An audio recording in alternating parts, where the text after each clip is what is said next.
If people interpret Free Palestine as being violent, it is because they are benefiting from Palestinians being unfree.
Hi, good evening, everyone.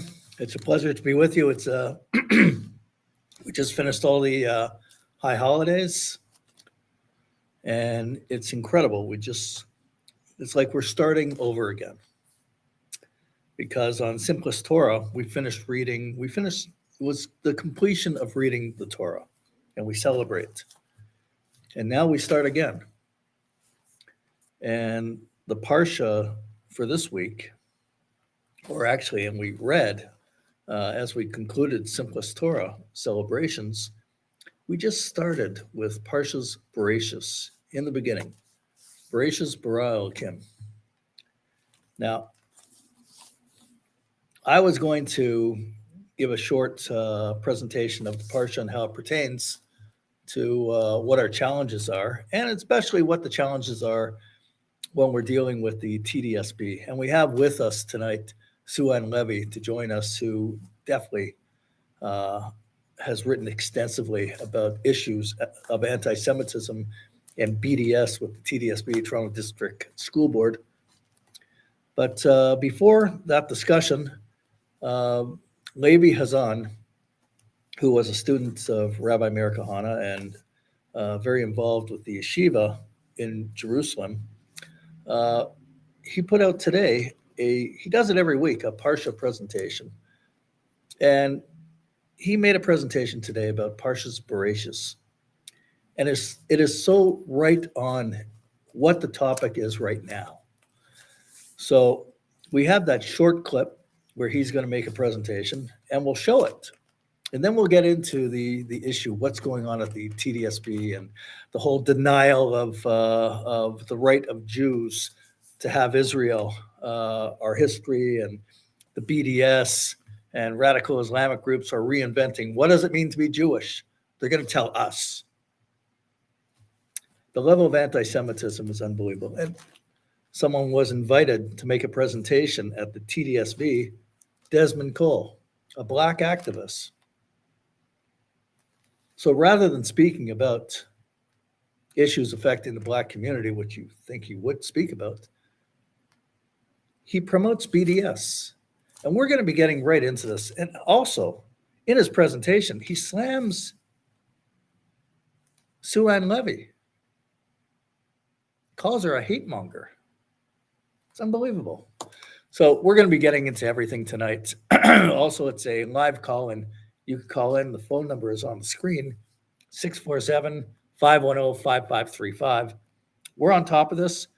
I've been sending emails to everyone who's in a position of authority with the Toronto District School Board to get to the bottom of this, to stop the BDS, to stop anti-Semitism in the classrooms. So right now, let's have Levi Hazan that could put the parsha. Shalom, everybody, and welcome back to Parsha Shavua with Levi Chazan. Thanks for being with us. Today we start off the new cycle of the Parshiot, of the weekly readings of the Torah. We've just concluded it in the holiday of Shmini Atzeret, Simchat Torah. We celebrated the completion of the Torah, and now we start anew without wasting any time. The book of Genesis opens up with creation. Wonderful books, much to talk about. Exactly the way the Kadosh Baruch Hu created the story of Adam and Chava in the Garden of Eden. But I'd like to focus, with your permission, right over here on the first Rashi in Bereshit. Rashi over here quotes Rabbi Yitzchak, who tells us, Lo hayat tzarich latchil et Torah ela hachodesh hazeh lechem.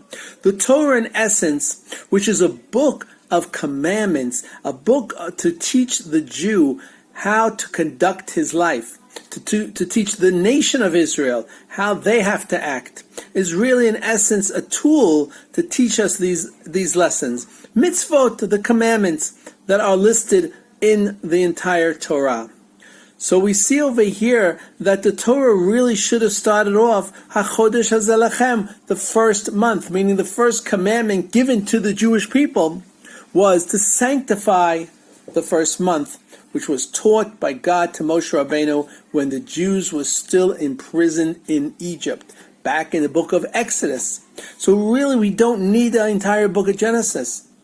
In fact, the entire book of Genesis contains only 3 mitzvot. That's it. So they could have been placed in another edition, so to speak. Why do we then have the entire book of Genesis? What does it come to teach us? Rabbi Yitzchak goes on to explain to us. Mishum maaseh yadai lagid la'amo latet lahem nachalat goyim shelo yamru omot Yisrael listim atem.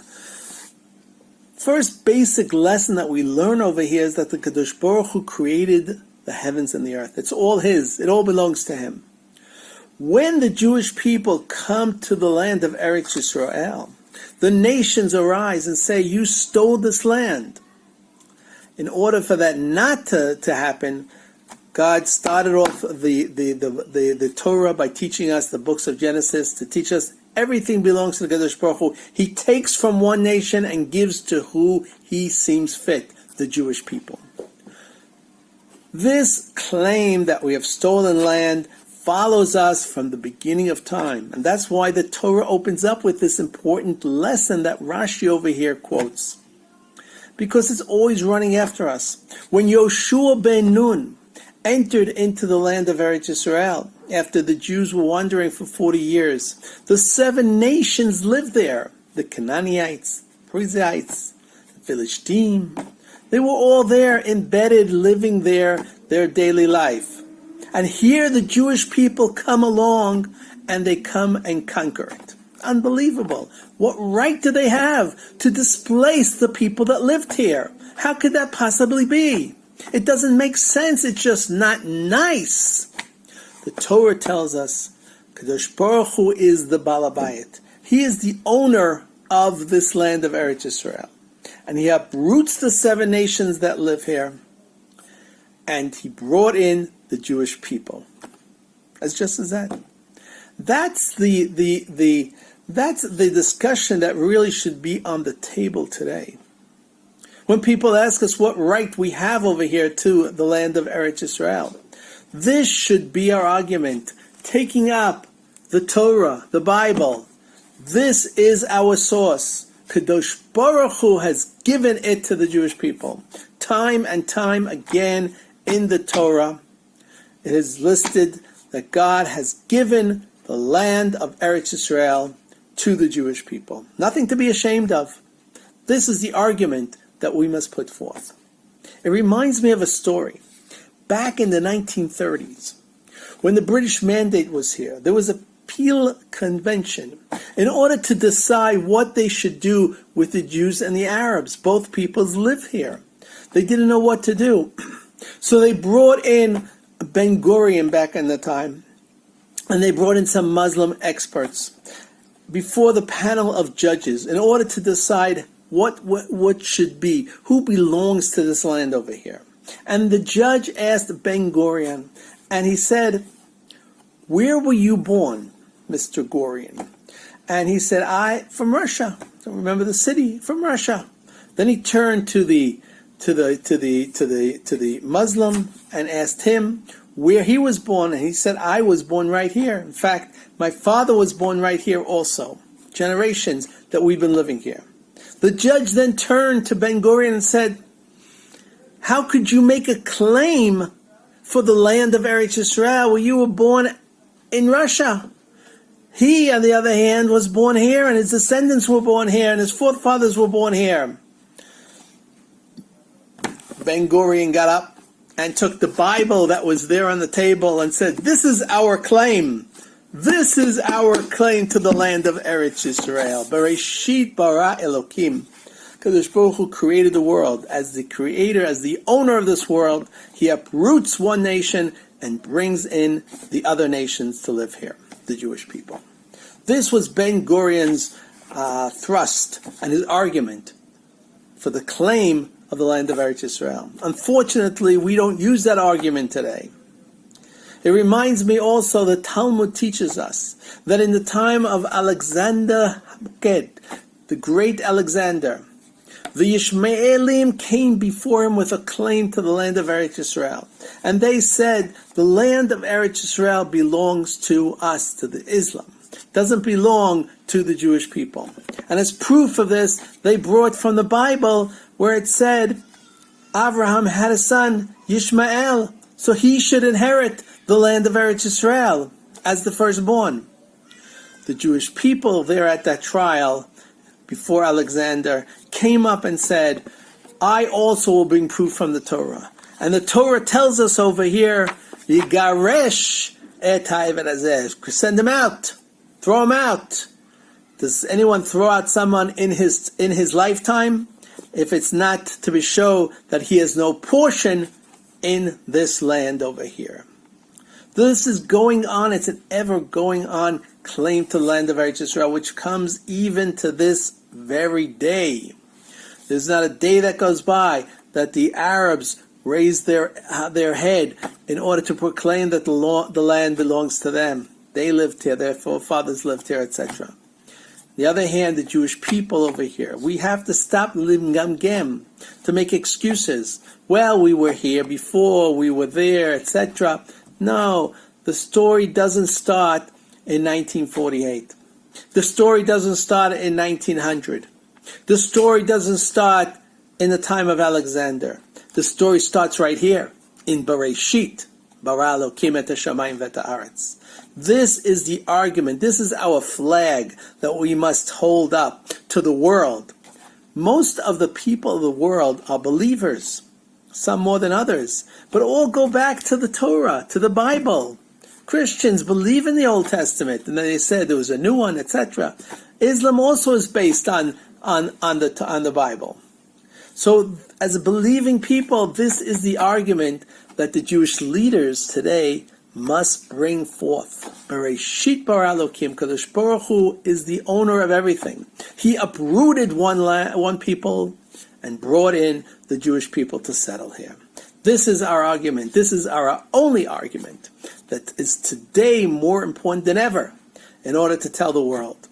People are, well, what about their rights? What about the Palestinian rights? What about them? The argument is over here, very clear, brought down from the first sentence of the Torah to kick off the entire cycle of the Parshiot Shavua.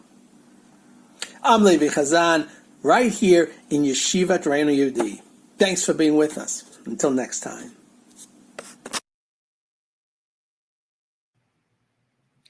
Wow, that's pretty dynamic. It's amazing that even today you have the BDS. They say the Jewish people today, we're not really Jews. We're frauds, they say. Say we're white colonialists settling the land, settling their land. They lecture us and tell us what is anti-Semitism as well. the gall that they have. And that's what they're trying to say to the Toronto District School Board right now. As they slander the Jewish people, they spread anti-Semitism, they justify and they praise and they worship terrorist organizations. We can't hide from it. There was a researcher with the Simon Wiesenthal Center. She followed Desmond Cole, his tweets and his video where he's going on about free Palestine. It doesn't mean any violence. It means no violence. We have the video. We could actually show it, and we'll get into it. Let me just give a signal here for that. Yes. We should show that. It's very short, and he goes on. He praises a teacher who's with the BDS as well. We can't allow that to happen in the school board. Here's the video now. And the reason that this is happening is because I have said these things in previous presentations, and now people are uncomfortable in trying to disrupt me. It's really Some people have said free Palestine means the destruction of Israel. And Yeah. I just want to know what you're Sorry, saying. I just want to I also just want to jump in, Jasmine, because I think the clarity and the reason why we're asking you to say what it is not because there's an absence of some understanding, but there's not a common understanding. And so it's important that we know what you mean, because that's, I think, okay. what start. I don't want to argue, but I'm just no, trying to I understand what you're saying. So let me respond. So let me respond. You did respond, which helped me to understand with clarity what you meant. So I do apologize, but we need that. So thanks. I'll respond further. Not everybody universally agrees when somebody says Black Lives Matter. So I guess you guys discipline children in your school for saying that too, because not everybody agrees on what that means. And some people think that Black Lives Matter means harming white people. We can play this game all day. We can play this game all day. The fact that there isn't universal agreement is irrelevant because there isn't universal agreement on anything. If people interpret Free Palestine as being violent, it is because they are benefiting from Palestinians being unfree, period. In the same way that if you answer Black Lives Matter with All Lives Matter, you must have some investment in Black lives being more undervalued than they are today. Otherwise, you wouldn't quarrel with the statement. It's a simple statement of fact. Palestinian people deserve to be free. Shout out to all the Palestinian people who are here today and who are within the Toronto District School Board. If this is what I have to put up with, I can only imagine what you do. Let me finish, and then we're going to go back to whatever other questions that people want to ask. I simply ask not to be interrupted. There are... You know, what is evil? This is the definition of evil. Evil is when Auschwitz existed. 12,000 Jews a day were being murdered and burnt in the crematoria in Auschwitz. 12,000 a day. And you had German officers with a clear conscience going home for dinner with their families, maybe even giving a prayer over their meal. No problem. Today you have anti-Semites with the BDS with a clear conscience speaking about the extermination of Jews and the Jewish state. We have, you know what? We have a lot of information we're going to show tonight, and we'll get into it. We have all kinds of tweets that we're going to show the screenshots of Desmond Cole's fan club explaining to him in clear terms, yes, Free Palestine means destroying Israel, his friends, who he doesn't respond to.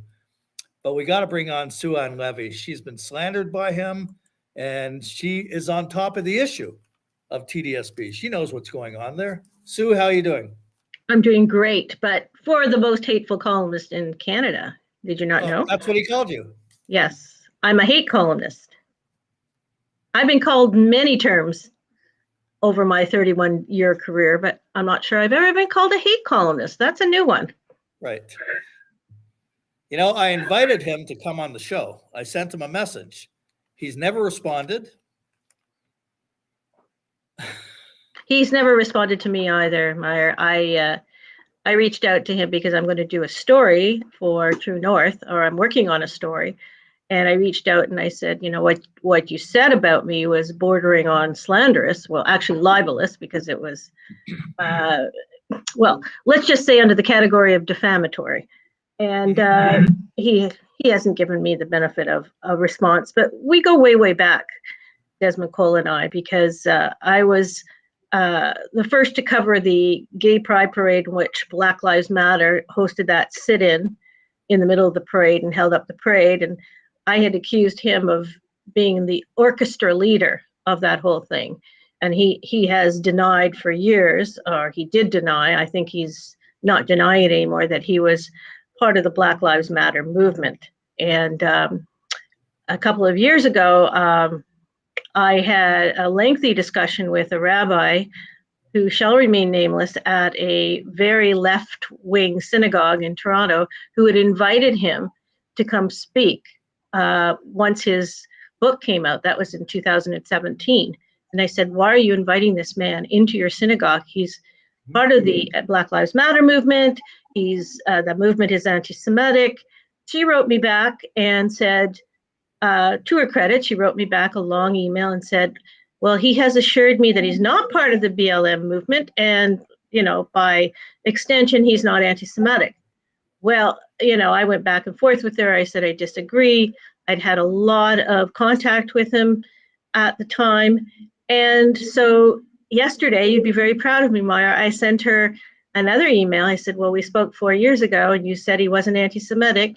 I send you this YouTube video in which he slanders both the Jews and me.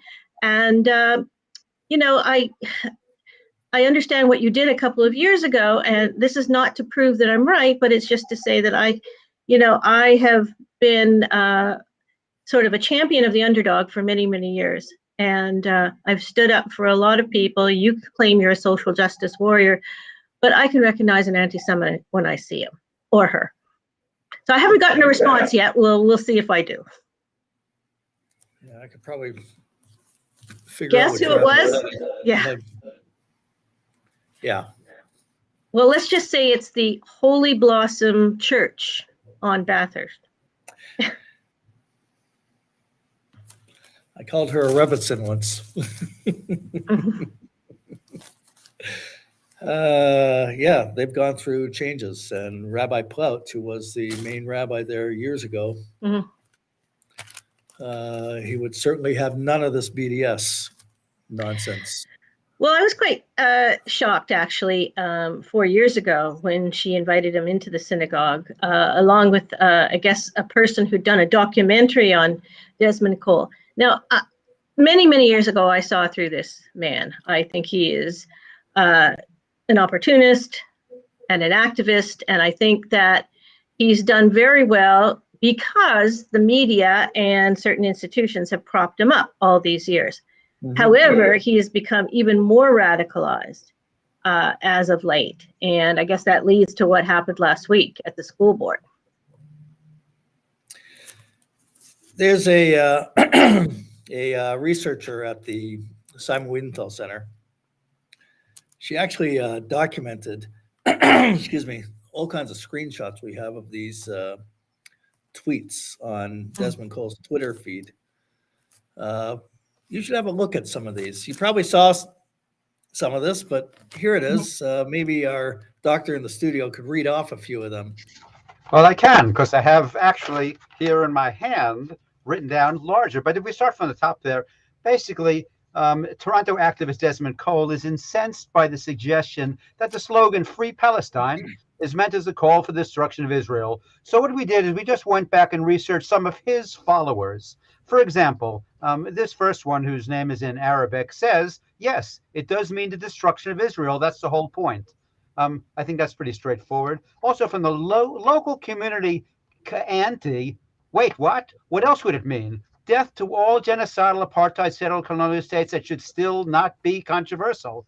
Of course, the bedtime abolition now says free Palestine is not a metaphor. The literal death of the settler colonial regime, and yes, armed resistance is required for free Palestine.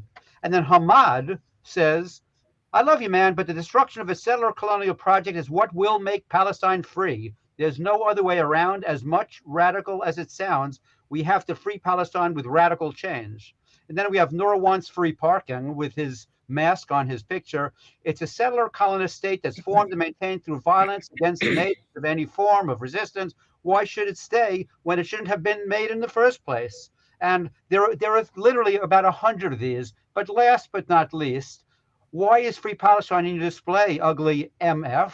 Palestine says we will be destroying Israel in the most violent ways imaginable. So there you have just a brief sampling. And maybe later, if we have time, I'll show you the new video game put out, courtesy of the Palestinian Authority and Hamas. So we'll get to that later. I'm going to add that you know the whole story of the food vendors lady, the virulently anti-Semitic, anti-Zionist. Well, she started off being anti-Zionist, but the food vendors lady who operates on Bloor Street West in Toronto, she and her followers repeatedly over the last year have used that slogan, Free Palestine. Free Palestine. When they come after me, they try to bully me or harass me or just go on and, follow her various Instagram posts, which are usually very vile about Israel, very misleading, absolute lies. They always use that slogan, Free Palestine. And you think it doesn't mean get rid of the Jewish state? Of course it does. Well, there's no question about it that slogan, Free Palestine, means the destruction of Israel. If they want peace, they would embrace the Abraham Accords. Yeah. That's really the bottom line. There's been so many offers put forward by Israel to create what they refer to as a two-state solution, rejected from the Arab side. And the BDS rejects any form of negotiation on that anyways. In the BDS was formed in Ramallah, and in the BDS itself, it's composed of a few groups, but a couple of them are Islamic Jihad and Hamas. They don't recognize a centimeter of Israel. The founder of the BDS, Omar Barghouti, he says they will never accept a Jewish state of any size. That's the BDS and all their supporters. So when they say Free Palestine, absolutely, that's what it means. And they say from the river to the sea. So they want to throw the Jews into the sea. That's how it is. But it's not going to happen. Not going to happen. And with the Abraham Accords, we see some good stuff happening in the Arab world or Islamic world, some change going on. And if the TDSB wants to promote something good and learn a lesson from this, and I've sent letters to the TDSB, but they should do a couple of things. One, they should accept and implement the IRA definition of anti-Semitism. Two, they should embrace the Abraham Accords and get representatives to teach the Abraham Accords in the school system. So people could be friends with each other. This will be a great defense mechanism against anti-Semitism. Talking about getting along properly instead of finding excuses and finding a base to destroy Israel and promote anti-Semitism. And the level of violence against the Jewish community in Canada has certainly increased a lot. And to see that happening in the school system would be, and that's exactly what the BDS would achieve in the school system by promoting beating up Jews. Have you spoken to any of the superintendent of the TDSB or any of because there are some fans of the BDS that are in high-ranking positions. with the TDS? They sure came out loud and clear during the whole issue with Javier Davila, Right. the equity employee who is LGBT, but doesn't think that he's persecuting Jews when he talks about free Palestine, free Palestinians. This is the gentleman who back in May issued those two very virulently anti-Semitic manuals, highly skewed towards Palestinians during the latest conflict.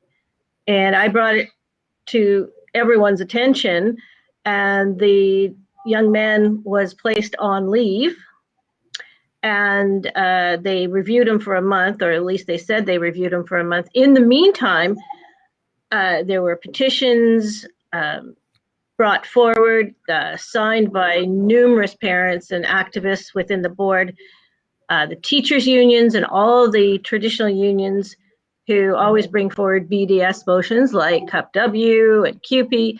They all weighed in. I mean, it was unbelievable how well organized they were. And of course, you know, quietly as school ended, he was let off his, well, I don't know what you'd call it. It's called being at home on home assignment, but you still get paid. So he was actually on a little vacation. They removed him from home assignment just in time for the summer and said that there was, he had his job back. I mean, nowhere else would this happen. It was unbelievable. This guy was so wrong in what he did and what he issued, and so anti-Semitic.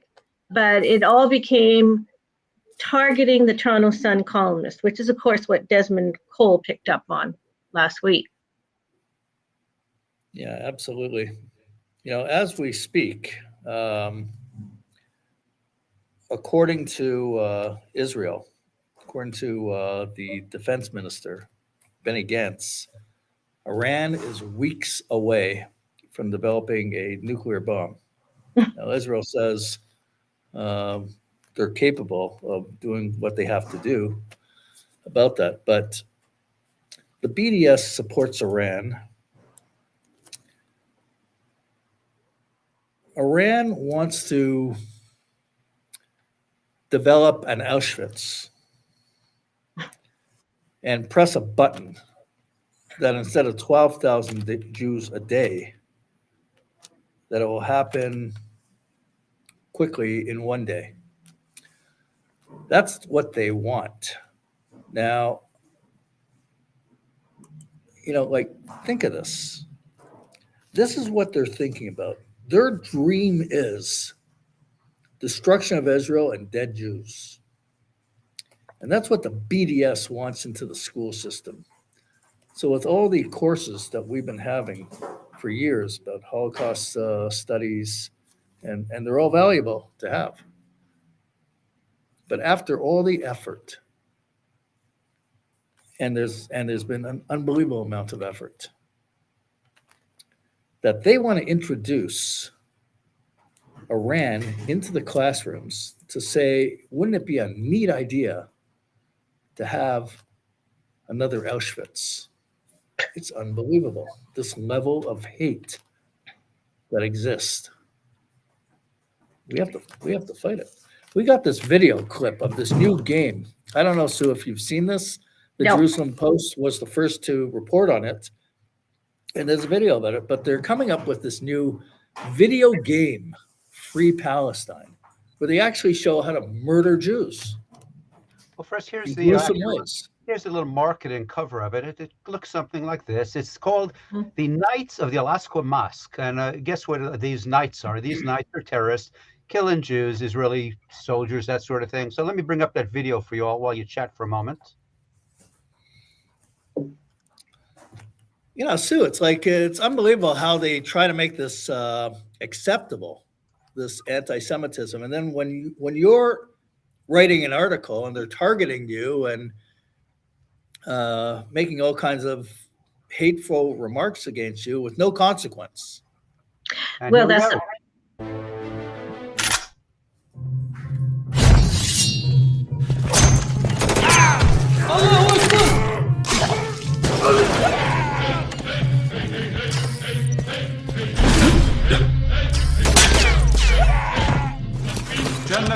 tornetto.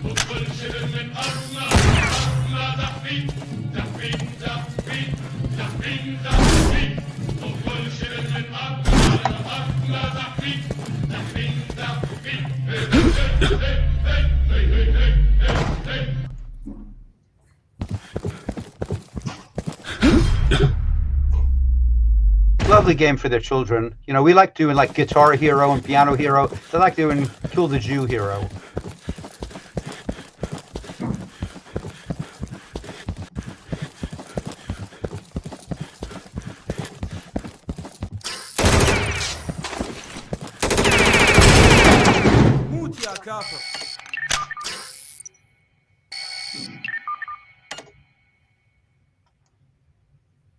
Game over.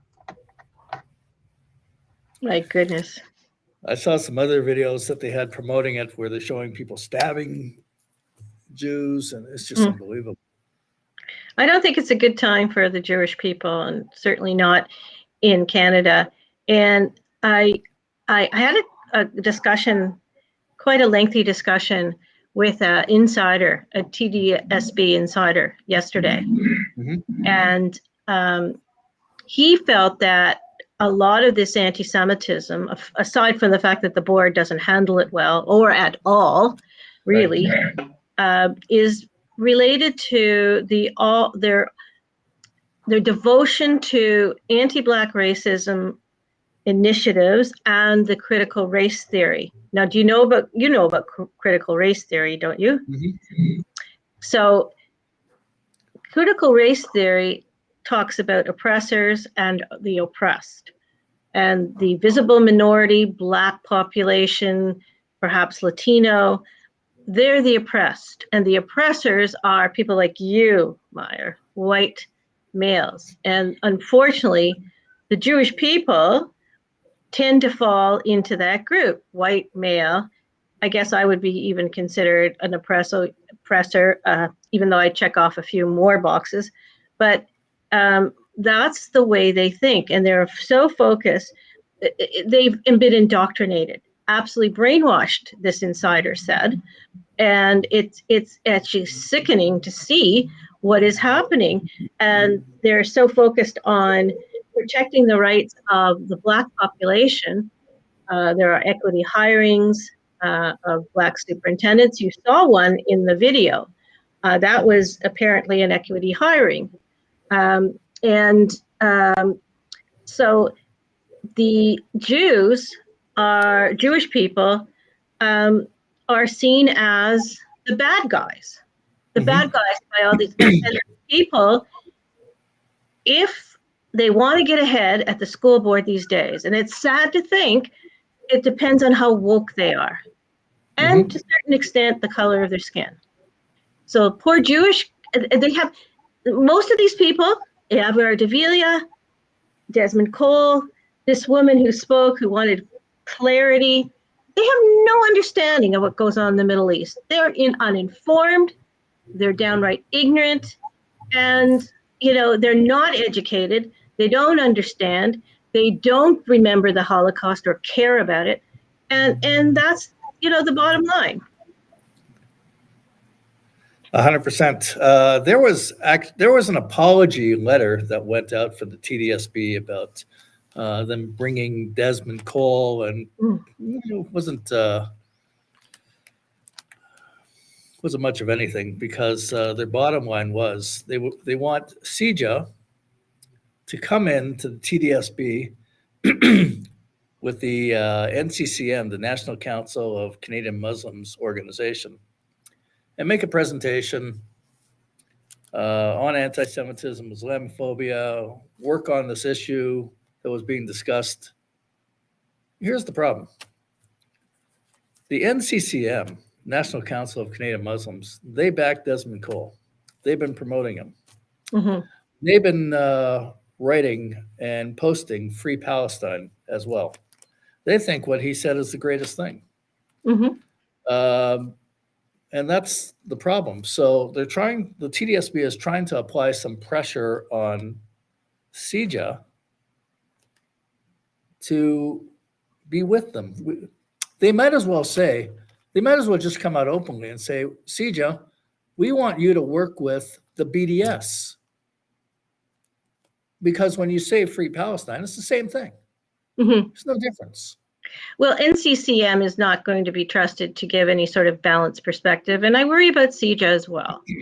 Having covered anti-Semitism for years and years and years and years, and watching what happened with food vendors, for example, I don't think that these people jump up to the plate quick enough, represent the grassroots voices enough. And frankly, when everything happened in May and Jews suddenly found themselves beat up at rallies, there were groups going through Jewish neighborhoods, Muslim groups. I don't think that those advocacy organizations had the least clue what to do. They were caught flat-footed. Right. And so I can't trust that CJ will do anything to improve the situation, frankly. I think there are people like you and grassroots people have to keep exposing them and embarrassing them, because you're right. The apology that came from the director, who also happens to be Black, and there's nothing wrong with that, but her sympathies, of course, lie with the anti-Black racism agenda.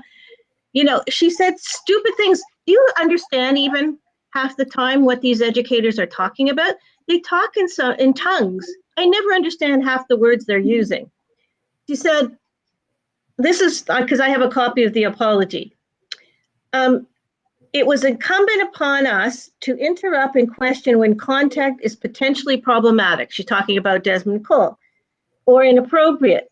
And we must continue to empower staff to do so. Well, you saw how he interrupted those two superintendents, one of whom asked a legitimate question. Now, here's the quote. It is clear that we should have done a better job providing space for staff to unpack these complex conversations, and I want to apologize for the harm that may have caused. What the heck does that mean? So she's apologizing basically for Desmond, because Desmond Cole was rude and arrogant and interrupted these people. He doesn't apologize for what he said, that he went off script, that he got paid several $1,000s to do this. He doesn't apologize that he actually threw anti-Semitic tropes at a journalist. He doesn't apologize for any of that. And no wonder this continues to escalate at the board. I mean, it starts at the top, and what's happening at the top? Nothing. And if CJ would work with NCCM on this, according to what the TDSB is asking, they would absolutely legitimize all that. And they would, in essence, legitimize the BDS. I was appalled, frankly, Meir. First of all, I had no idea this had happened because I was off on a little trip to New York City, and I only heard about it towards the end of the weekend when I was coming back. But I was absolutely appalled. I mean, I could see the way they behaved back in May and June when they kind of, didn't deal with Javier Davila, who should have been fired. And, the insider who spoke with me yesterday, he said that they just hope that if they wait long enough and that they, make some sort of puny apology, that it'll all go away. And that's what happens, is that you've got this small minority group of people within the board, these social justice warriors who have no understanding of Israel, no understanding of what they're talking about when they even talk about Palestinians being oppressed. And they're very loud, they're very vocal, they're backed by the unions. And I heard back in the spring, back in May and June, that Jewish teachers were feeling very intimidated, very upset, not just students, but teachers. I get calls from Jewish teachers that feel extremely intimidated with the Toronto District School Board, and they're scared to speak up. Mm-hmm. They are. The person I spoke to said, well, I don't know if you remember a couple of years ago, I knew this woman very well because I covered the school board way back in the 90s, Margaret Wilson, a very well-respected former educator. She did a consultant's report on the school board, and she said there was a culture of terror there within the board. And that has not gotten better, it's gotten worse. And certainly with all this wokeism and the apparent concern for the oppressed, you know, it to me, it makes absolutely no sense because, for example, Javier Davila is really worried about Palestinians. He's really worried about how they're treated in Gaza. The guy is gay as they come. And what would happen if he went over there? I kept saying, send him over there, go on over. You know what? Hold your flag up and tell them how much you're worried about them. See what roof they take you up to and throw you off of. Right. But they it's a mental block. It's cognitive dissonance. They don't understand who they're supporting. I'm wondering if that's the case, if it is cognitive dissonance, or if it's something else. Marxist Leninism, extremism like that their ultimate goal is the failure of the West, and therefore let's embrace any group that is also anti-West, which happens to be Iran and all their proxies. And I think that's the justification for it, how they get into that. And it's also this whole woke agenda and the critical race theory that pegs you, and to a certain degree me, as the oppressor. Privileged. I mean, you've heard all the anti-Semitic tropes. I heard them from Food Benders. I've heard them from all her followers. Privileged. The Jews control the Zionists. They see, this is the new thing. They say Zionists. Of course, you know that instead of Jews, but substitute Zionist and Jew. Zionists control the media. Zionists are privileged. Zionists are greedy. I mean, she used all those tropes. Yeah, I know.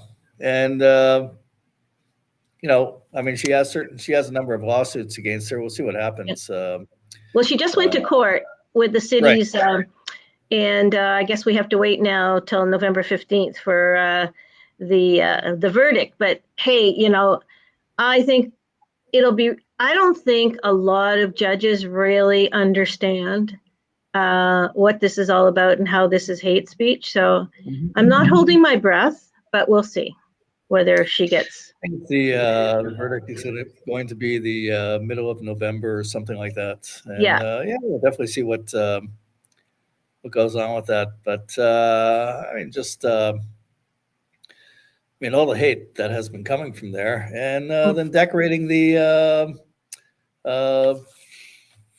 is it a restaurant? What is it? Whatever it is, decorating it with with balloons in solidarity with the Arabs in Gaza that are sending balloons to Israel and setting fields on fire and that.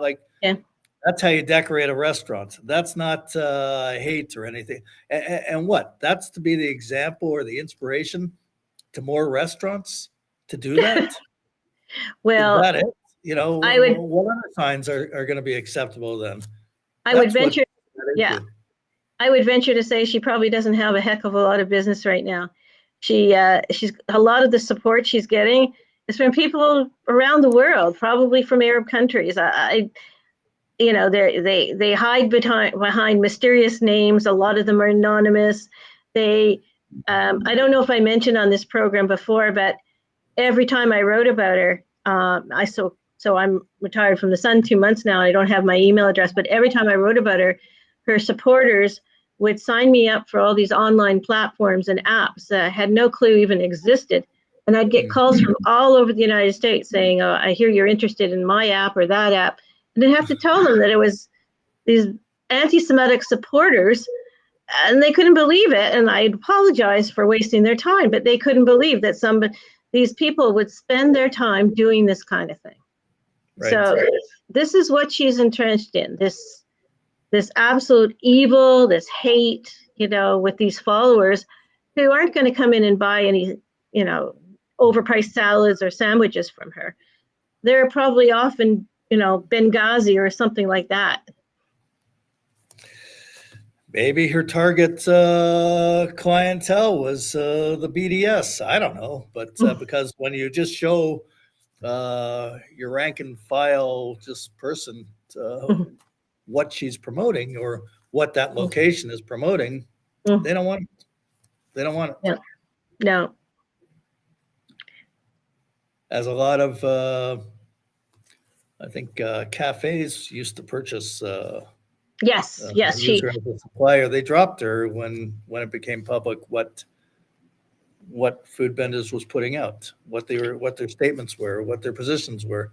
They dropped her quickly. So, and all her delivery apps. I mean, she was canceled from DoorDash and the Ritual app and Uber Eats. I mean, that's a big thing, especially during COVID. I mean, I couldn't believe she carried this on through COVID. She's, the evil that is got to be in the hearts of people like her and Desmond Cole to go on and talk nonsense and lies and show pictures like she does on Instagram of, I don't know where she finds them Palestinian kids who've been, left in a field to die by Israeli soldiers. I don't even know where she finds all this stuff. But she is steeped in this day after day after day. Or pictures of terrorists holding guns and like they're who to worship. I'll tell you something. She's blocked me on Instagram so many times. I keep on having to create fake Instagram accounts to see what she's doing because she keeps blocking me. She's figured out my wife's name, so she blocked that one. I get messages from her fan club, and listen, nobody phases me anyways. So, No. Yeah, but I mean, I'm used to this. Anti-Semitism has gone on for a long time, and I was there in the early '80s, taking on people like Ernst Zundel with all their hate and defamation. And by the way, Ernst Zundel, when he started, he presented himself as an anti-Zionist. Yeah, same terminology. Yeah, the scary thing is that it's become so mainstream. And these issues are not covered by most mainstream media. You've got a school board that's preaching, hate to students as young as elementary school. You've got universities, of course. We've lost some of the university kids who are being totally indoctrinated against Israel. Whoever has been embarked in this campaign, if it's BDS or the anti-apartheid group, they've done a really good job. They have. They really have. Well, listen. We're gonna keep fighting this. We're gonna work on putting together a panel and a public meeting in about a week and 10 days, something like that, with a lot of people on. And I'm hoping that you could join us for this as well. I'd be glad to. We want to take the TDSB on. We're not going to hide from it. I mean, maybe that's the route that CJ takes. I don't know. But I know one thing. This is a concern to the Jewish community, and somebody has to grab the reins and steer this ship, because this is anti-Semitism. Well, that back in May, when all these things started happening and people were getting beat up, and not only were the groups caught flat-footed, but they had such a weak response, and it was just outrageous. And then there were members of the Jewish community, of course, who had buried their heads in the sand, and they still have this feeling that you shouldn't expose these people. Well, I've always been of the mindset that you expose them. I've sat in front rows of press conferences and looked people, anti-Semites, in the eye and said, blah, blah, blah. But there are so many members of the Jewish community who say, let's just sweep it under the rug, it'll go away. Well, no, it's not going away. It's getting worse and worse and worse. And it's become mainstream. In a school board that thinks they can say whatever the heck they want, they can have Desmond Cole come in and basically defame Israel, or worse than that, and defame a Jewish journalist. I think that's not anti-Semitism.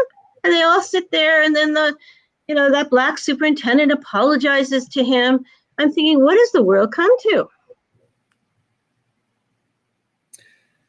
I remember a number of years ago when I brought the JDL back. And I remember there was there were some issues in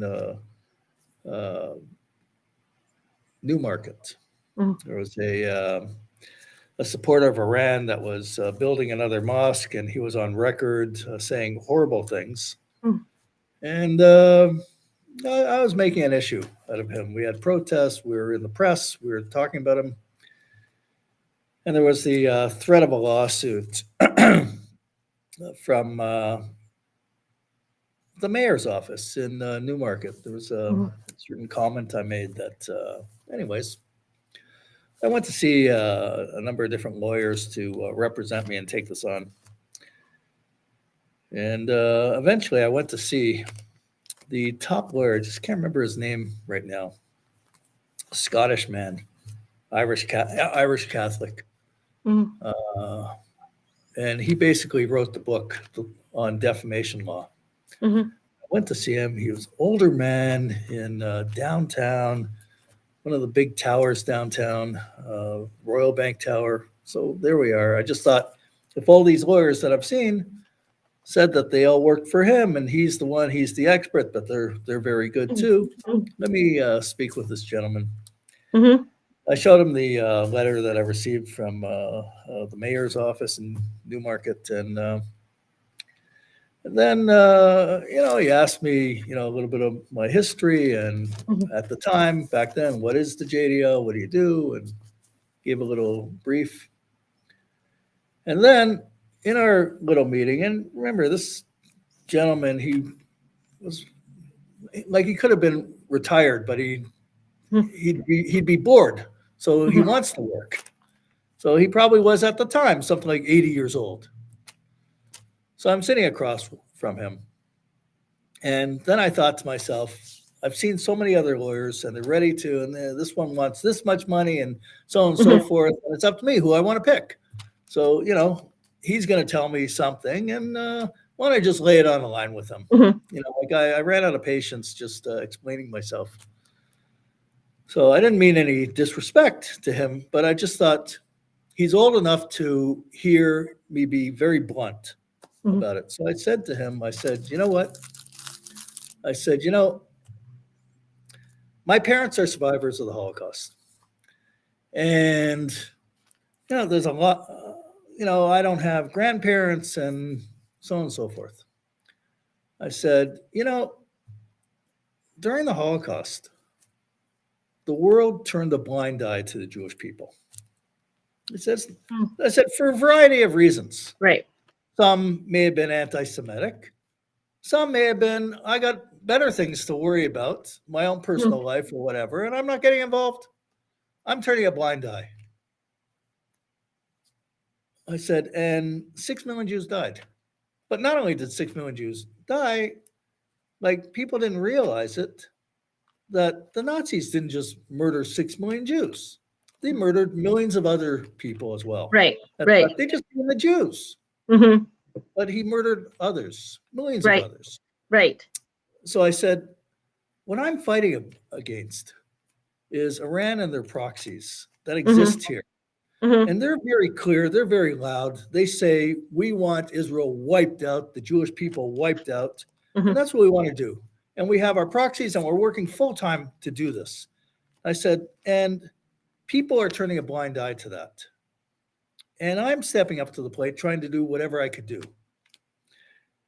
And when Iran talks about Jews, they mean you too. Right. They mean others, just like Hitler meant others, and he did it. So then this man puts his head down on his desk, basically, and he's in deep thought. And it was something I'd never experienced before. Picture a man who's like one of the outstanding lawyers in Canada, 80 years old or 80 plus years old, in like almost like a trance of thinking. This is the guy that has the ear of any judge. Right. And the prime minister. So, and then all of a sudden he lifts his head up and he says, what you said is 100% right. And he actually became kind of emotional about it too. Right. And he said, I'm ashamed to admit that you're right because I remember that period of time. Hmm. So he said, show me the letter again. Show him the letter. He said, okay, this is what we're going to do. XYZ. Not only that, I'm not charging. Wow. That was it.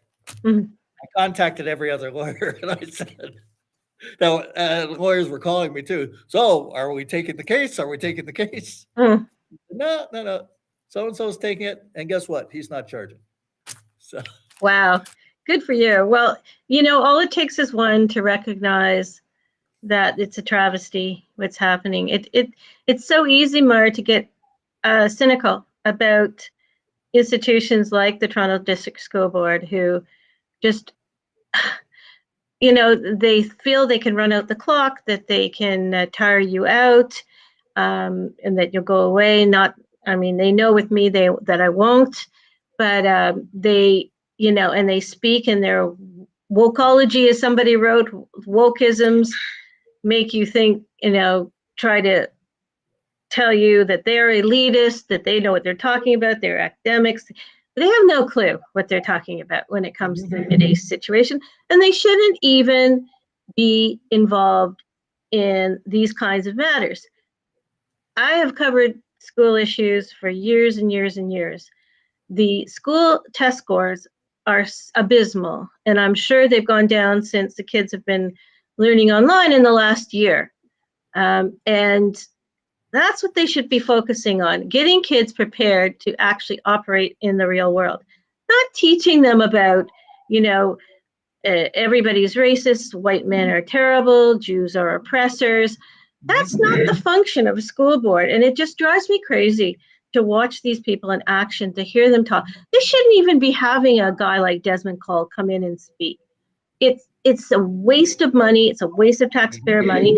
And it's a waste of time. And I hear over and over again from teachers, not just in the Toronto School Board, but in school boards around the City of Toronto and the GTA. I heard from the York Region School Board.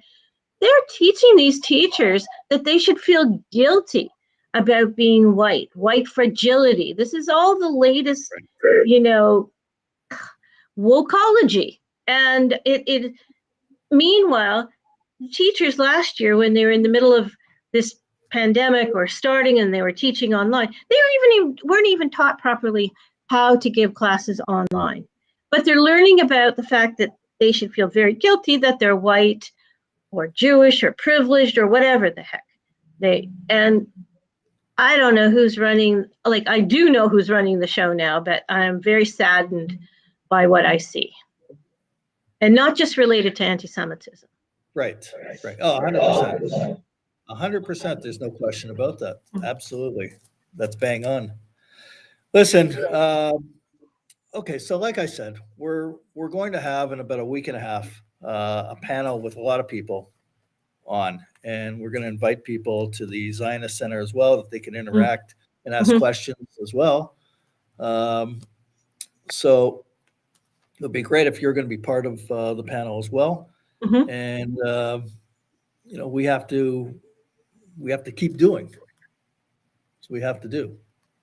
Yeah, well, it was interesting because none of the mainstream media in Toronto picked up on the Desmond Cole story, except for my former paper.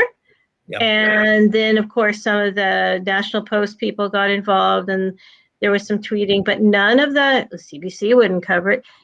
Why? Because they created this I'm going to say monster, because he is out of control. They created this guy. The media created this guy. I remember, Mario, back in the year that the Black Lives Matter people interrupted the parade. And he was behind the scenes. He was orchestrating. He was the orchestra leader. And the morning after the parade, when I was the one who wrote about the fact that they'd held up the parade and how dare they, and they took advantage of them being the featured group. I was put on the radio with him. And I thought, oh my God, this is going to be a real SHIT show. Right. But, he was going on about, poor Black people and this and that and the oppression and la, la, la. I bet he was really thrilled to be on with me. And I said to him, you always talk about police coming after Black people. You always talk about being targeted by the police. Why do you never talk about Black on Black crime? And there was a pregnant pause, and he said, oh, come on. You don't know what you're talking about. And this is, if you watch the videos of that day with those superintendents, it's that arrogance of, being the activist arrogance of being woke. You don't know what you're talking about. Just dismissing any point of view other than your own and dismissing the reality of the truth. So this guy has a long history, and I don't think the school board should have ever invited him. I don't know who decided to do it, but it was a mistake from the get-go. Yeah, well, that goes to show you have some BDS people that are entrenched there in the leadership, in Yeah. high positions there. Yeah. Just like that teacher that was temporarily, on home assignment. He had support. Oh, unbelievable. There were superintendents tweeting. Yeah. There were principals tweeting. And I made a point of finding all the people who were going on, and then I put their tweets into a story. I thought, well, I'm going to out them because they were sent to me by various Jewish teachers who were appalled. But, he was made into being a martyr, a hero. The guy's a GD anti-Semite. He was made into being a hero. And that's why we see what happened last week, because these people at the board, as my insider told me, are terrified to speak up that this could be wrong, that it is wrong, that, they've gone overboard, that they're out of control with this wokeism. So there you have it. Yeah, wow. All right, well, we're on top of it. And we're rolling up our sleeves. And that's what we're doing. And we're not waiting for CJA. I wouldn't. You'd be waiting a long time. If we see a picture of CJA working with NCCM, we're going to highlight that to the entire community. Yeah. And let the entire community know that there is no difference between the NCCM and the BDS. They both scream and promote free Palestine. They both do it. Yeah. Well, I think enough people are horrified now by what's happening with this Javier Davila and with what just happened with Desmond Cole. I think people are waking up to the fact that we don't have friends at places like that. We don't have friends at the school board. We don't have friends certainly at many universities. I mean, it's, what's happening at Ryerson and York and U of T. It's incredible for Jewish students. York University, the York Student Federation, invited a BDS group to make a presentation on anti-Semitism. The Independent Jewish Voices, and I saw that. I mean, those guys are, and this is the frustration I encounter too, because you'll get people saying, well, it's okay because Independent Jewish Voices supports it. Independent Jewish Voices thinks it's okay. Like, they're a fringe group. They're part of the BDS movement. They're self-loathing Jews, but it's so hard to make people, you can't rationalize with this kind of crazy. Right, exactly. It's as if inviting the Jews for Jesus to explain to York University what Judaism's about. Yeah. What the Torah is about. Yeah. It's absurd.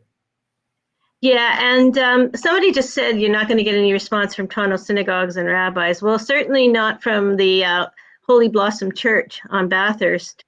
And, I have to tell you, one rabbi I heard at Yom Kippur One rabbi at Beth Shalom actually went out of his comfort zone to say that those who are voting in the election shouldn't support Trudeau. I couldn't believe when I heard this because he's not pro-Israel. And that was going out on quite a limb. I'm sure he got some pushback for that. It's the truth, but, and here we are back in the same situation. We don't even talk about who's running our country or not running our country into the ground. Right. Listen, rabbis today are not the same kind of rabbis that we had a number of years ago. There's no question about that. No. Absolutely. No.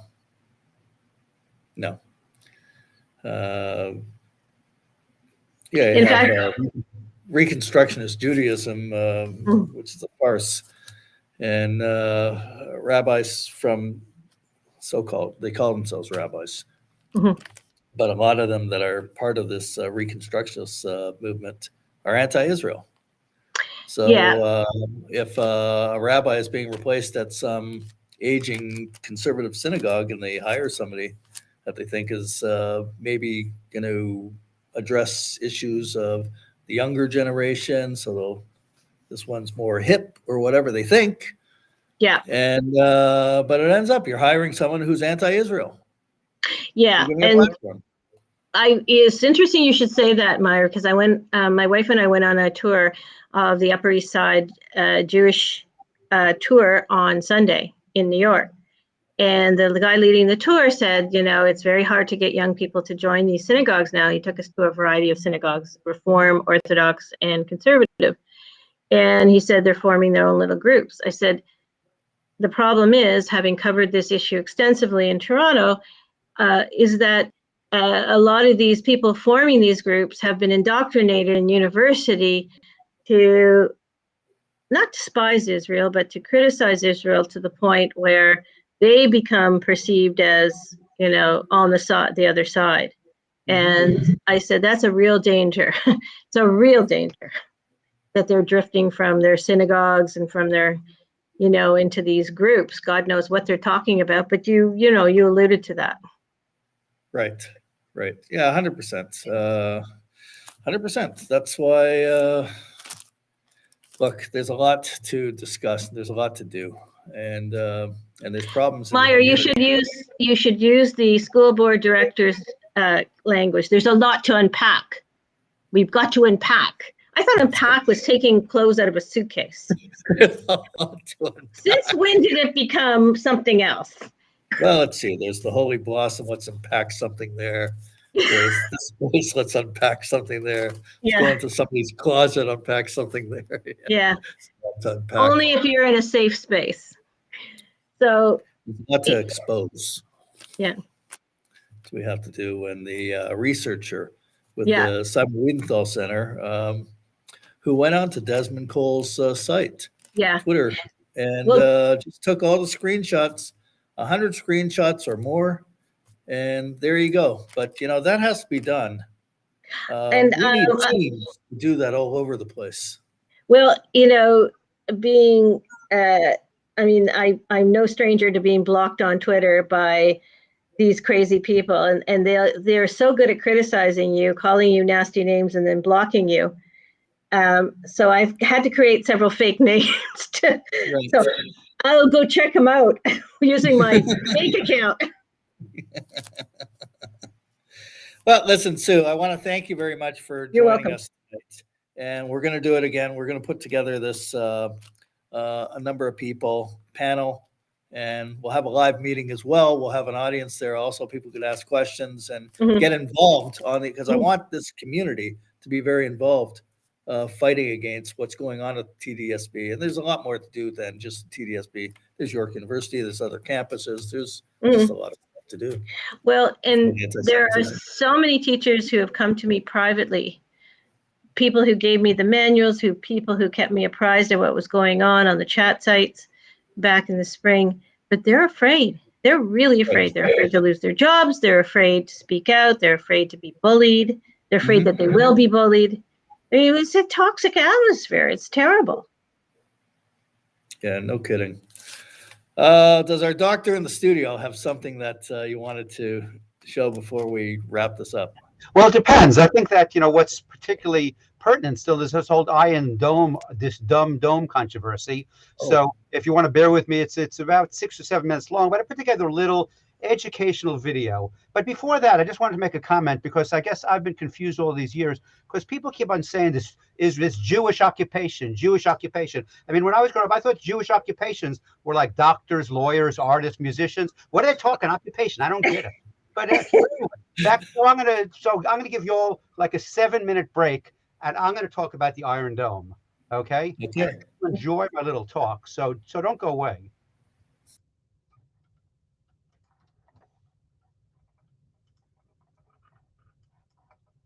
So here we go. We're going to talk about Never Again is producing this little educational presentation. It's our live podcast series. And this is particularly talking about the Iron Dome controversy. So together with Israel Now, and please do join israelnow.ca and help us fight anti-Semitism. So today's talk is going to be the Dummy's Guide to the Iron Dome Dilemma.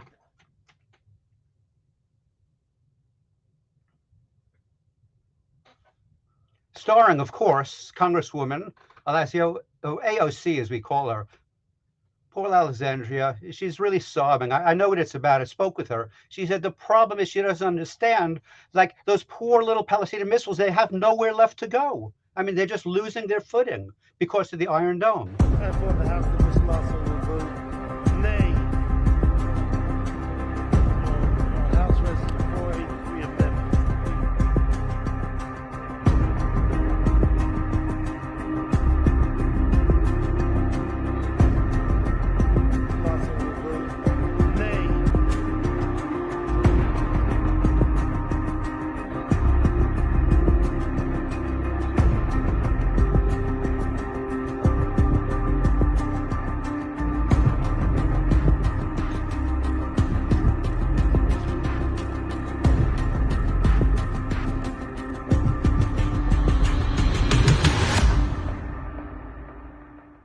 So let's hear a little from AOC herself regarding the controversy. Take it away, AOC.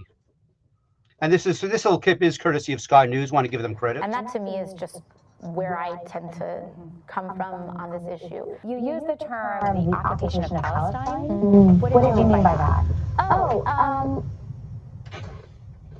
I think what meant is.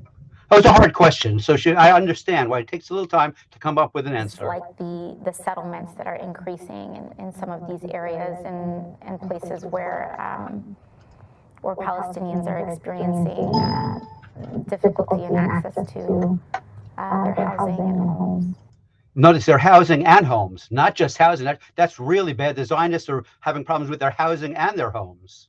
Do you think you can expand on that? Yeah, I mean, I think I'd also just, I am not the expert on geopolitics on this. Well, at least she's admitting that she's not the expert. She's an expert, but you know. Yeah, definitely not an expert. So moving right along, let's get a better response. Co-starring, of course, we have Tlaib, who says she will not support an effort to enable war crimes and human rights abuses and violence. I guess she's talking about Hamas, or not.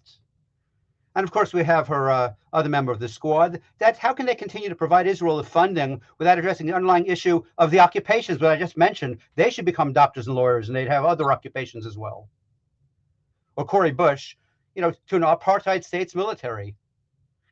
Well, there you have it. So let's get a little more serious now. The bill claims to be, quote, a replenishment for weapons apartheid Israel used in a crisis it manufactured when it attacked worshippers at one of the most holiest Islamic locations, the Al-Aqsa Mosque. Please remember that the Jerusalem's never mentioned in the Quran. It's mentioned like 150 times in the Gospels. It's mentioned like 1,000 times in Torah. But they still think that they have some historical claim to this land. Committing again numerous war crimes, and yet. A $1 billion in American tax dollars that my colleagues want to give represents to me an absurd and unjustifiable 140 times increase to U.S. funding for the Iron Dome. I firmly believe our country must oppose selling weapons to anyone, anywhere, without human rights law compliance. The Israeli government is an apartheid regime. Not my words, the words of Human Rights Watch and Israel's own Human Rights Watch organization, B'Tselem. I urge my colleagues, please stand with me in supporting human rights for all. I yield. Good. Time for you to yield. Let's hear somebody with a brain speak. I grew up with Holocaust survivors. I grew up with children of Holocaust survivors. Israel has been attacked and attacked and attacked since its inception. As Americans, I beseech you, I reach out to the majority and I say, condemn what we just heard on the floor. Condemn terrorism. This is a defensive weapon system. Stop playing your procedural games. I hear commit, recommit. It was a motion to recommit. You just saw something on this floor I thought I would never see. Let us stand with Israel. Let's combat anti-Semitism wherever it is in the world, whether it's in the United States, whether it's from terrorism. I am shocked, Mr. Speaker, with what I just heard. I ask the majority to condemn the comments that were just made by their member.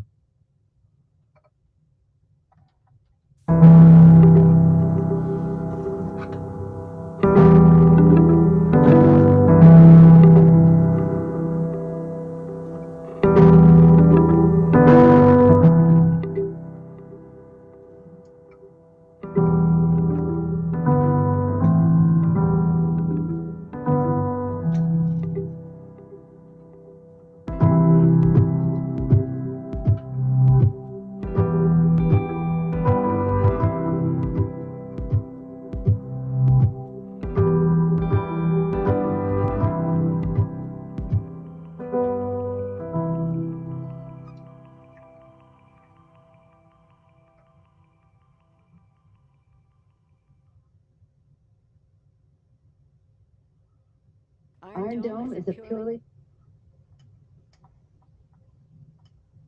co-developed by the United States and Israel and has saved thousands of lives. Well, that's a little stretch. It wasn't really co-developed by the United States. The United States did help financially, and today they are coming up with some new batteries, but it was not co-developed. It was developed exclusively by two Israeli companies. And let me tell you a little bit about those companies while you're on the phone here.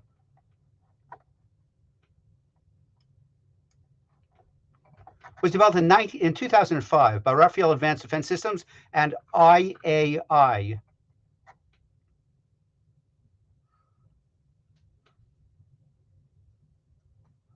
little more about these companies.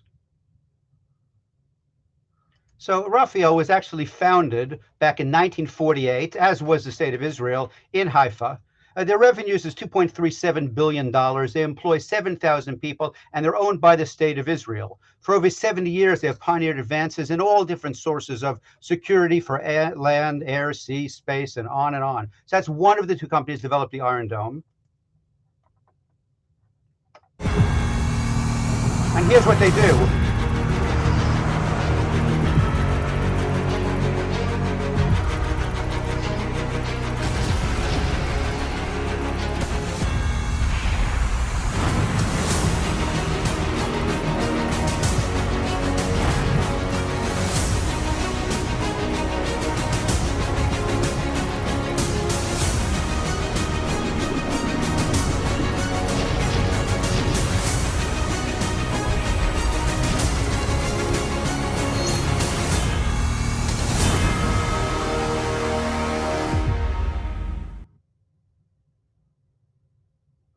Then there's a second company involved in the Iron Dome, which is IAI. And they were founded in 1953, one of the founders being Shimon Peres himself. They're headquartered in Israel, and they have a revenue of $3.7 billion, and they employ 15,000 people.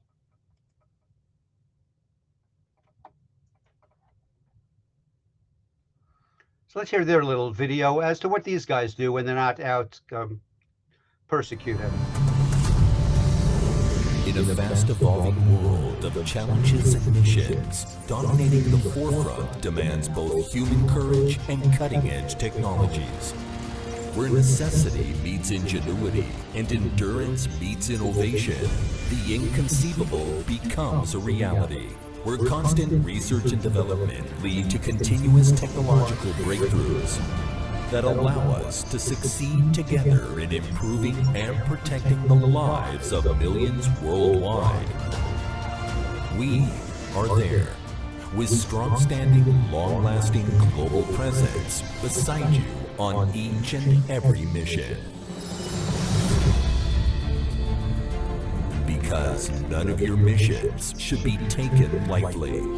We are there with decades of battle-proven expertise that enable you to meet your challenges.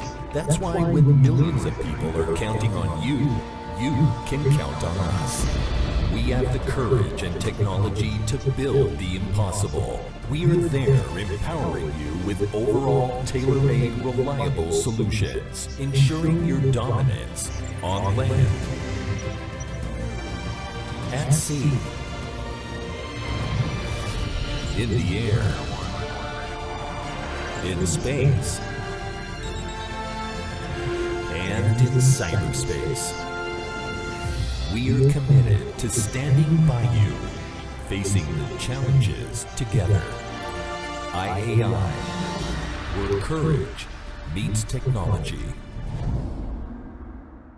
And last but not least, how does the Iron Dome actually work? Well, here's an interesting little video. Complex detection and interception system works. The system is powered by missile defense batteries, each containing 3 main components. These batteries can defend across short-range rocket and mortar attacks within almost 45 miles of the battery. They are also mobile, so they can be moved to where they are needed. First, a radar unit detects an incoming rocket and relays information about its speed and trajectory to the battery's control center. The control center's computers calculate if the rocket is going to hit populated areas. If it is, a missile is fired from the launcher. Each launcher contains 20 interceptor missiles. Each receives constant guidance updates from the control center and its internal radar. The missile destroys the incoming rocket by exploding near it. The goal is to do this far away from populated areas, minimizing damage on the ground. The defense system has intercepted over 2,400 rockets bound for civilian areas since its launch in 2011, according to an Israeli military spokesperson.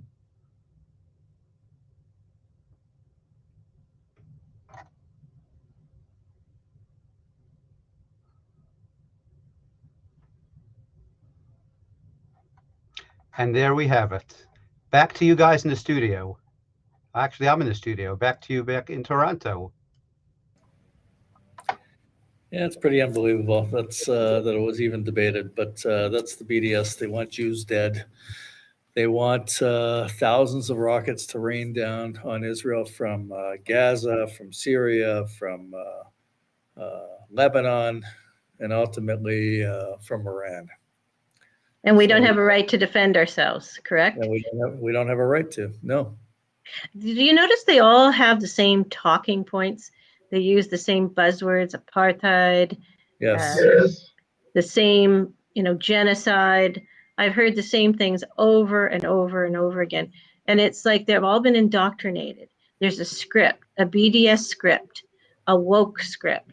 And, the tragedy of it all is that and why it's so bad about it happening at the TDSB is they're getting kids earlier and earlier, and they are indoctrinating them earlier and earlier. As kids are, hopefully with parents who understand the complexities of these things, won't absorb them. But, there are a lot of kids who are coming through those schools who parents don't understand the situation. They rely on teachers to educate them. And these kids are being indoctrinated at a very young age. And that is just a real issue, a real problem. I've been to a couple of protests in Toronto, virulently anti-Semitic protests, not just Al-Quds Day, but others. And I've actually seen what looked to be like Jewish students there engaged in the protest. And I was like, oh my God, My grandfather would have killed me if I'd ever done something like that. Right. Back, when I was a student. Yeah, it's they're feeling intimidation on campus. They have sweet little Ilhan Omar types on campus that go up to them and say, well, why is Israel doing this to the sweet little innocent Palestinians? Yeah. And then and the Jewish youth is who may have What been do they raised say? not knowing a lot, just they feel like, huh? Yeah, they're like deer caught in the headlights. I mean, I've had that happen to me at protests during my career, and just as recently as 3-4 years ago, where people would come up to me and say, "Don't you care about the poor Palestinians? Don't you care?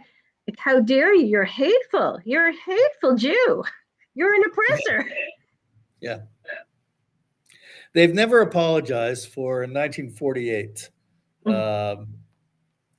attacking Israel from every direction, seeking to destroy Israel, the new state that came into being, completely obliterating it. They've never apologized. They never apologize for anything. Nothing. They don't acknowledge it. They will never acknowledge it. And that's why Israel has to be strong, super strong. And the Jewish people has to be strong. And that's why people like Desmond Cole have to be called to account, because he is, as you could see in the one video, and there was another video as well, he is, evil. He's an evil genius, and he's arrogant. Yeah, he's arrogant, and he has no problem interrupting people who ask him hard questions. He's just, like I said, he's been made by the media, and he's, he believes in his own, he's been hoisted on his own petard, essentially. I extended an invitation to him to come on the show, and obviously he can't come on the show because I would fully expose him. You would obliterate him. In a very casual way, I'd expose him in a 30-second clip. Okay, Meir, this is the thing. These people are quite happy to speak out and say outrageous, obnoxious, misleading lies to their woke crowd. But as soon as they're challenged or asked to account for what they say by others who may not fawn over them, may challenge them, they're cowardly. They're actually bullies, these people. And I've encountered them over and over again in my career. I have no problem facing somebody who doesn't agree with me. But these people are the worst, because they'll spread this dogma, but when you call them to account, they don't want to know from you. Look, I met Ernst Zundel in the late 70s. When he was first he ran an organization first called the Concerned Parents of German Descent.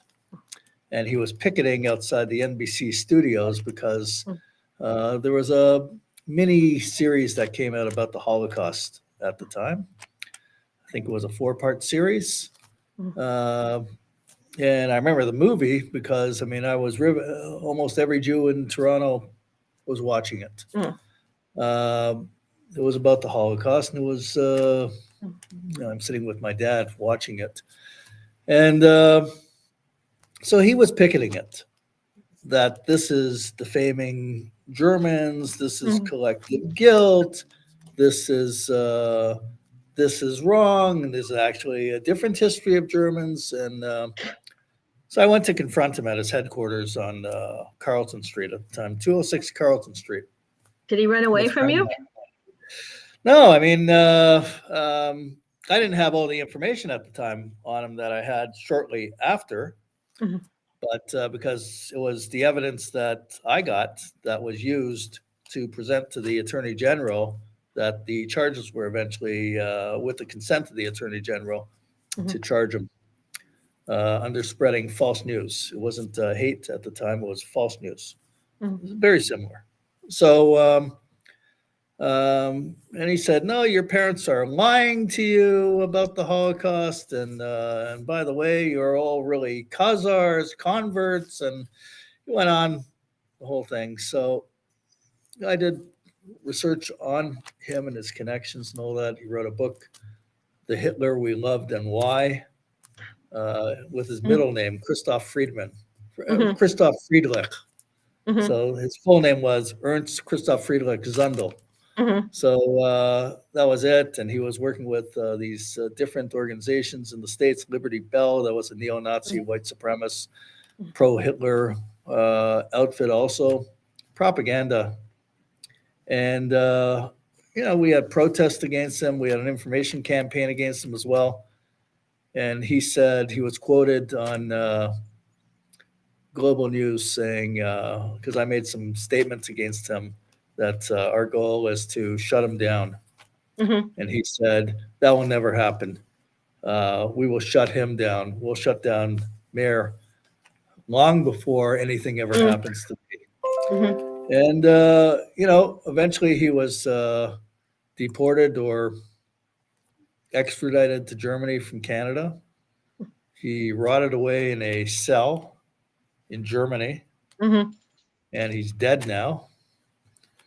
And with the same determination that I had back then, staring down the enemies that we have today, I'm the same Meir. Yeah. Yeah. Unfortunately, there are not as many of you as there should be. So, Right. Absolutely. Well, we're going to be setting up this panel for like a week and a half from now. And I'll be in touch with you, Sue, and I'll let you know who's going to be joining us. Great people. And we'll be promoting it. So we'll have people come to the Zionist Center also to interact, be able to ask questions to whoever's going to be on the show. We'll have probably like half a dozen people on the show, and we'll have a big screen so everybody could view it as well. So looking forward. We have to take this on. Yep. Well, Sue, thank you very much for joining us tonight. You're welcome. It's a pleasure always being with you. And you're welcome. Your work that you have done is extremely important, valuable, meaningful. And, we just finished Yontif, everything. I want to wish you all the best moving forward in the new year. Yeah, same to you. Hopefully it'll be a better year. Lost my dad this past year, but hopefully this year will be better. Yes. Yes. Okay. Thank you. All the best. Thank you very much. Okay. Well, thank you everyone for joining us. Please share this on the different platforms that you have for social media. We'll reach a lot more people. And again, we're setting up for about a week and a half from now an event. It's going to be very important about the TDSB. We're going to be taking them on. We do have, I believe, a song that we always end with. Let's see if our doctor in the studio has that. I just wanted to show, because you just can't make this stuff up. I just have to put this quickly on the screen so they don't think you're making stuff up. But here's the book, The Hitler We Loved and Why. It's kind of interesting that would be a satire by Mel Brooks if it were a movie. Right. It's like Hitler in Springtime. It's like the book version. But I do have a little song of the week, and after the song, I'll bring you back on for the last word. Okay. Okay.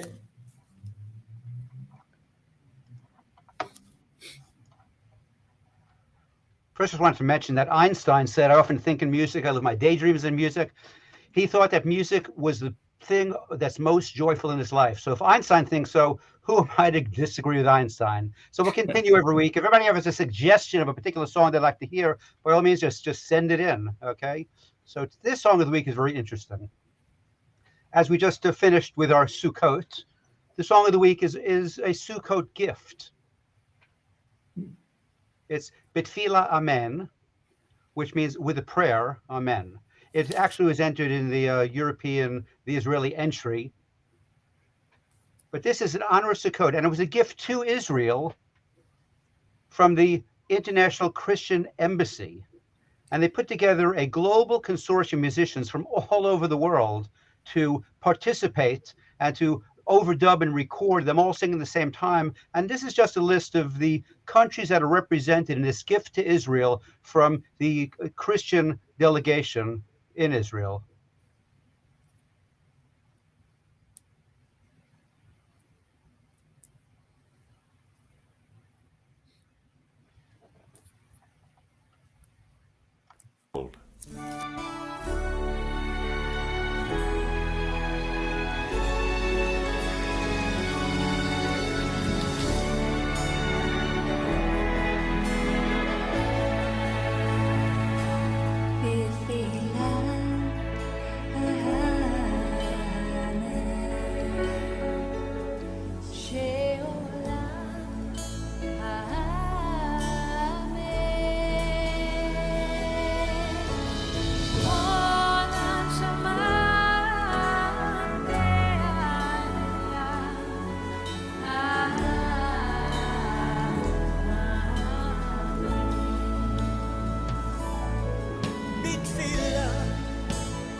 Well, there you have it, Meir.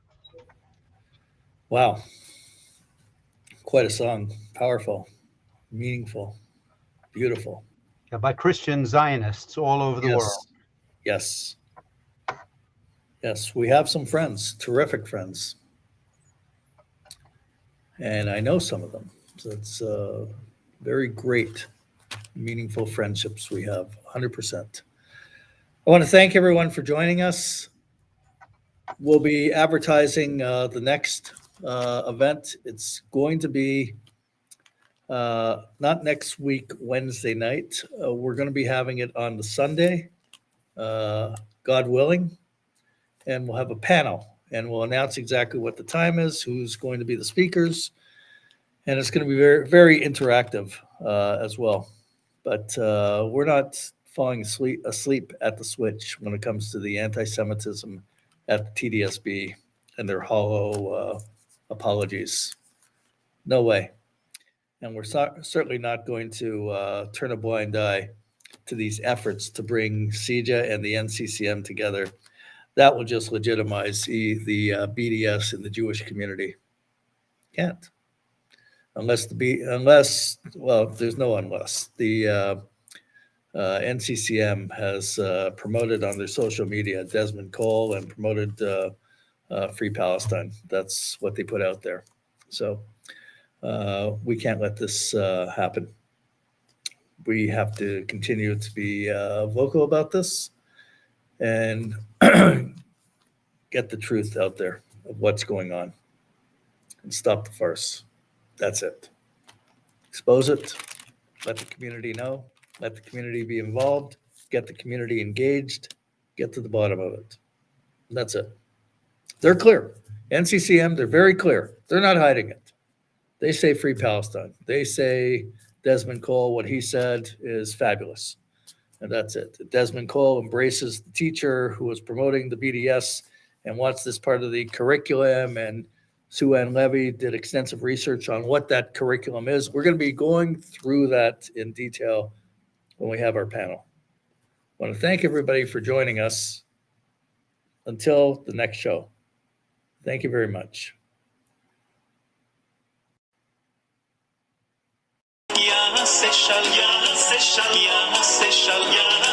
Shalom Aleinu ve'al kol Israel.